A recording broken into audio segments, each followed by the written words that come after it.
Ben yıkılan görüştüm. Askere güzel hazırlandım. Çünkü halkı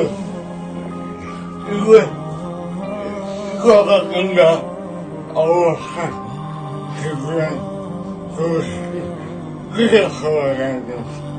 Rizvon, siz shu holatingizda ham namoz o'qir ekansiz. Qanaqa qilib o'qiysiz? Endi bu Qiyin-ku.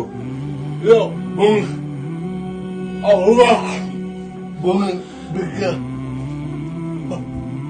mahkum böyle. Agar kolum ayağım yapıyor. Ama okumak hem de insan olur. Bugün halkanda halka Allah'ımızı ibadet kılın. Subhanalloh, subhanalloh. Allah razı olsun. Sizdan, ota-onalaringizdan, yaqinlaringizdan inshaalloh sizni shafaatingiz butun yaqinlaringizga, hamma qadrdonlaringizga, jumladan ehtimol bizga ham yetsa kerak. İnşallah ben avukatla uğruna size okuyan sakın insanların cennette avukatlarım. Ben Allah'ımdan istiyorum.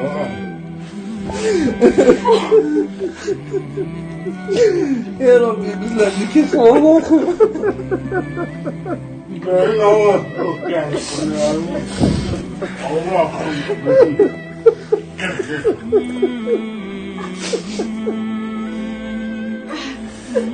Holatingiz millionlab insonlarga ibrat. Soppa-sog' bo'lib turib, har ne'matga ko'milib turib, hech bo'lmasa bir mahal ibodatni qilmayotgan insonlarga juda katta ibrat bu. Jumladan o'zimizga ham. Ben size okuyan insanlarda çok yaxshilik qilishni xohlayman. Mana shu xohishingiz ehtimol inshaalloh mana shu hozirgi tashrifimizdan amalga oshdi. Chunki sizni ko'rgandan so'ng o'sha hamma yaxshilik qilmoqchi bo'lgan istaklaringiz amalga oshdi. Odamlar ko'rib sizni inshaalloh hidoyatga kiradilar, yaxshi yo'lga kiradilar. Sizni ko'rib shukurga qalblari to'ladi. Mana shu sizni istagingiz amalga oshgani inshaalloh. Subhanalloh, subhanalloh.